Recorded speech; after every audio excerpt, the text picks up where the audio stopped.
আসসালামু আলাইকুম। আজকে আপনাদের সাথে শেয়ার করব খুবই অসাধারণ একটা রেসিপি, যেটা কিনা আমার আম্মু ইনভেন্ট করেছে। এই রেসিপিটি তৈরি করার জন্য আপনাদের প্রয়োজন 1 কাপ পরিমাণ ময়দা, 1 চামচ বেকিং পাউডার, 1 চামচ লবণ, 2 চামচ গুঁড়ো দুধ, 2 কাপ পরিমাণ সয়াবিন তেল এবং এগুলো ভালোভাবে মিক্স করে কুসুম গরম পানি দিয়ে ডো তৈরি করে নিতে হবে। সুন্দর করে একটা ডো তৈরি করে 10 মিনিটের জন্য সেই ডোটাকে ঢেকে রাখতে হবে। এবার আমরা আমাদের এই রেসিপির জন্য ফিলিং তৈরি করব, যেটা আমাদের এই রেসিপির মধ্যে যাবে। সেটা তৈরি করার জন্য আমাদের প্রয়োজন পেঁয়াজ কুচি, কাঁচামরিচ কুচি, পরিমাণ মতো লবণ, ধনে গুঁড়ো, জিরে গুঁড়ো এবং গরম মশলা গুঁড়ো। তারপর এটা ভালোভাবে ভেজে নিয়ে তার মধ্যে 2টো ডিম ভেঙে দিয়ে দেওয়া হয়েছে। এবার ডিমটাকে ভালোভাবে পেঁয়াজ কুচির সাথে মিক্স করে নিতে হবে। ডিম ভালোভাবে মিক্স করা হয়ে গেলে আমরা এটার মধ্যে আলু দিয়ে দিব।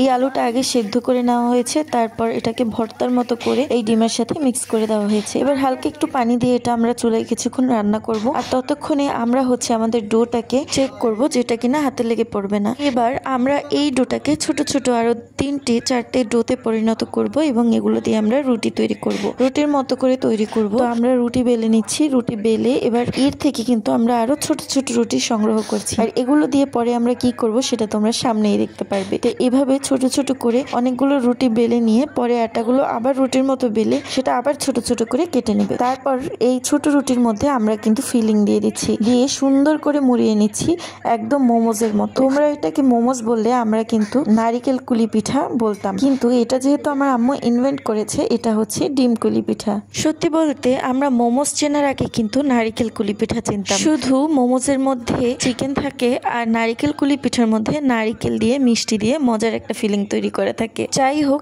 এবার আমরা আমাদের পিঠাগুলো ডুবো তেলে হালকা আছে সুন্দর করে ভেজে নেব। আর এই পদ্ধতিতে আমরা আমাদের সব পিঠাগুলো ভেজে নিব, কারণ আমরা অনেকগুলো তৈরি করেছি।